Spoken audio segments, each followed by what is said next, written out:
Lors d'une conférence de presse de dernière minute, Volodymyr Zelensky s'assoit sur une simple chaise en plastique. Le président ukrainien de confession juive avoue être déçu par Israël.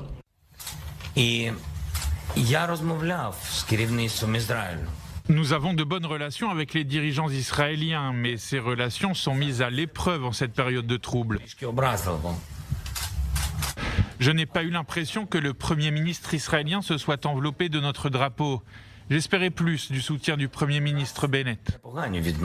Une réponse aux questions d'un journaliste israélien personnellement appelé à rejoindre Kiev et conduit jusqu'à l'endroit confidentiel de ce point presse ce jeudi. Que pense le président ukrainien de l'attitude actuelle d'Israël envers son pays? A-t-il demandé une aide militaire ou technologique? Volodymyr Zelensky souhaiterait que Naftali Bennett en fasse plus. Tandis que des Ukrainiens fabriquent des obstacles anti-chars à Lviv dans l'ouest de l'Ukraine, le maire de la ville assure que ce sont des armes dont le pays a le plus besoin pour se défendre. Idéalement, des systèmes de défense aériens similaires à ceux d'Israël pour pouvoir l'emporter dans les airs.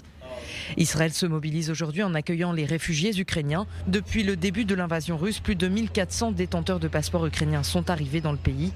79 réfugiés se sont vus refuser l'entrée en Israël.